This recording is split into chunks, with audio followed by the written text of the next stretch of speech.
Anybody can do the they want to do when they feel like doing it. Anybody can go to the gym when they feel like going to the gym. Anybody could show up to work and give 100% when they're in the mood to do so. But what makes successful people successful is what they do when they don't feel like it. I see people writing on my page, oh, Andy, I'm motivated. Oh, I listen to your videos and I get hyped.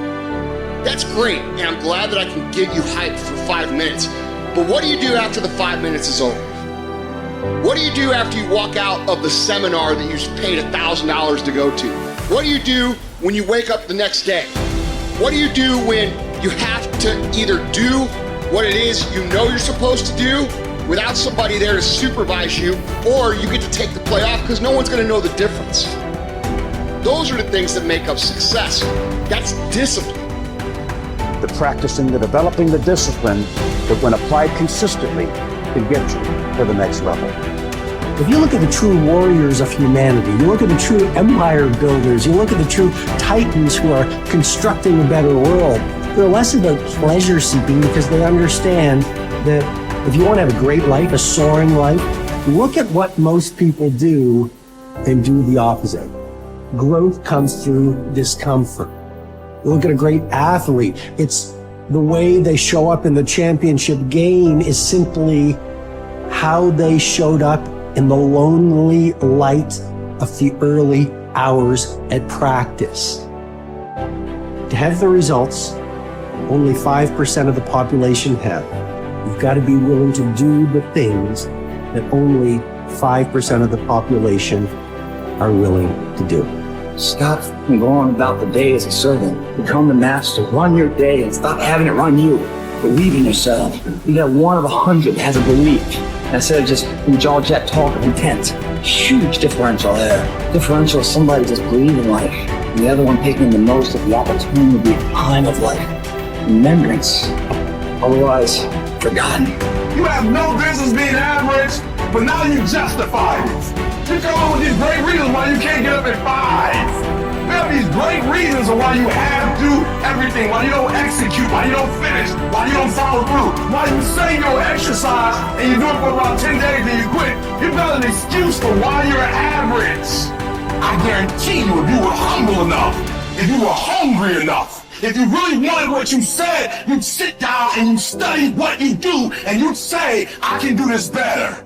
But I have not exhausted all my time. I have not exhausted all my resources. There's something missing. You're not where you're supposed to be. It's not going to take a lot, but it's a small gap. And the gap is called execution. If you want to execute just a little bit more, you'll be on a whole other level. And I'm telling you, you're not where you want to be financially. You are not the person you want to be. And you have not given yourself enough credit to say, I just need to get up a half hour earlier. And my whole life will change. I just need to get up 1 hour earlier. I just need to work 1 hour longer. Doing things that matter take time. Doing things that are great take time. Doing things that are going to get you paid take time. And you can't get around it. You can't outwork time. You can't change it. You can't do anything about it. It's just going to take time. And if you can understand aggressive patience, you can put it into play in your life, you can not only achieve everything you want to achieve, but you can do so with a sense of calm, with a sense of confidence, with a sense of certainty that your life is going to turn out the way that you want it to. It takes faith. You have to trust that things are going to happen. At the end of the day, if you go to bed at night and sleep good knowing you gave every day your all, you can feel good that things are going to happen. If you can understand that it is going to take a long time, and during that time, you are going to have to do absolutely everything you can, you cannot be anything else but successful.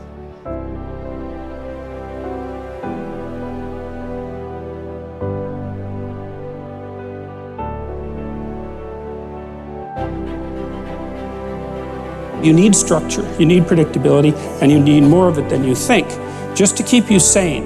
Now, if you're lucky, and maybe a bit odd, you can deviate 5% from the norm, or 10% from the norm, or something like that, carefully and cautiously, as long as the rest of you is all well ordered in a normative manner. You might be able to get away with that, and you might be able to sustain it across time, and people might be able to tolerate you if you do it, or maybe you'll get really lucky and you happen to be creative but reasonably well put together, and people will actually be happy that there's something idiosyncratic and unique about you. But even under those circumstances, mostly what you want is to have a routine that's disciplined, that's predictable, and bloody well stick to it. You're going to be way healthier and happier and saner if you do that. And then the other thing that you need, because this is one of the things the psychoanalysts got wrong, I think, is that they overestimated the degree to which sanity was a consequence of being properly structured internally, you know? Because from the psychoanalytic point of view, you're sort of an ego, and that ego is inside you. And of course, it rests on an unconscious structure. But the purpose of psychoanalysis is to sort out that unconscious structure and the ego on top of it, and to make you a fully functioning and autonomous individual. But there's a problem with that, because the reason that you're sane as a fully functional and autonomous human being isn't because you've organized your psyche, even though that's important. The reason that you're sane if you have a well-organized unconscious and ego is because other people can tolerate having you around for reasonably extensive periods of time, and will cuff you across the back of the head every time you do something so stupid that people will dislike you permanently if you continue. And so what people are doing to each other all the time, just non-stop, is broadcasting sanity signals back and forth, right? It's like you smile at people if they're not only behaving properly, but behaving in a way that you would like to see them continue to behave. You frown at them if they're not, you ignore them if they're not, you shun them, you roll your eyes at them, you manifest a disgust face, you don't listen to them, you interrupt them, you won't cooperate with them, you won't compete with them. It's like you're blasting signals at other people about how to regulate their behavior so frequently, well, it just makes up all of your social interaction. That's why we face each other, and we have emotional displays on our face, and we're looking at each other's eyes, and we know as much as we can about what's going on with each other, given that we don't have immediate access to the contents of their consciousness. And so partly what you're doing with your routine is establishing yourself as a credible, reliable, trustworthy, potentially interesting human being who isn't going to do anything too erratic at any moment. And everyone else is around there tapping you into shape, making sure that that's exactly what you are. And that's how you stay sane. And so what happens to people too, if they don't have a routine and they get isolated, is they start to drift. And they drift badly because the world is too complicated for you to keep it organized all by yourself. You just cannot do it. So we outsource the problem of sanity.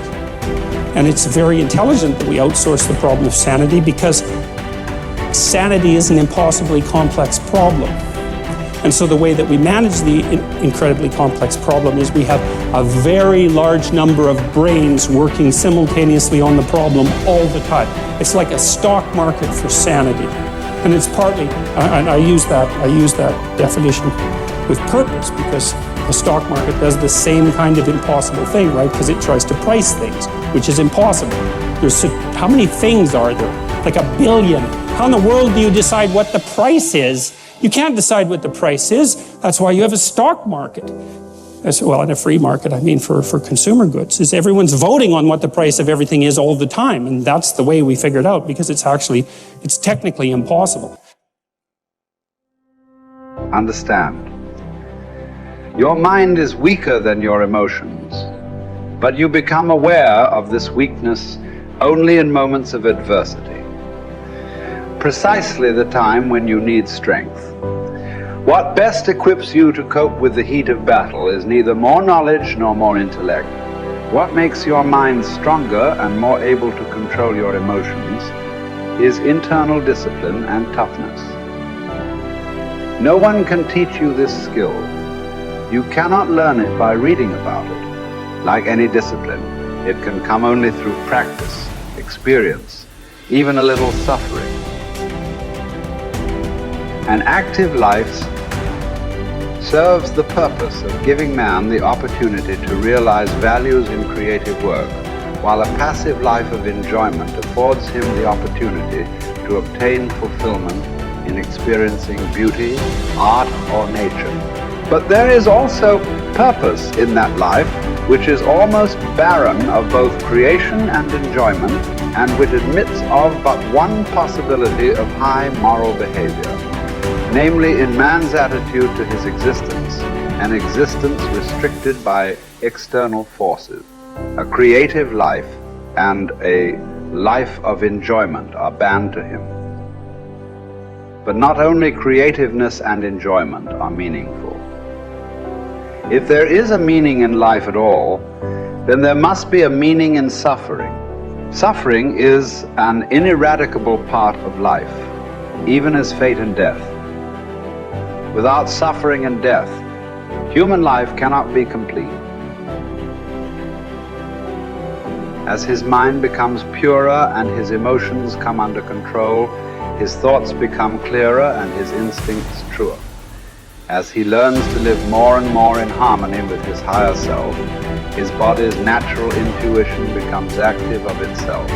The result is that false desires and unnatural instincts, which have been imposed upon it by others or by himself, will become weaker and fall away entirely in time. This may happen without any attempt to undergo an elaborate system of self-discipline on his part. Yet it will affect his way of living, his diet, his habits. False cravings, like the craving for smoking tobacco, will vanish of their own accord.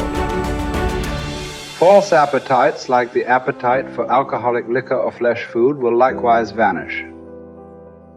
But the more deep-seated the desire, the longer it will take to uproot it, except in the case of some who will hear and answer a heroic call for an abrupt change.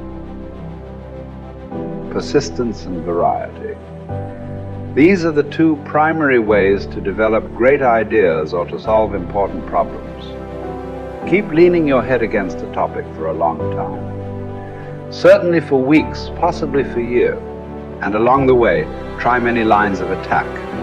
Continue to generate options, explore paths, and propose silly ideas.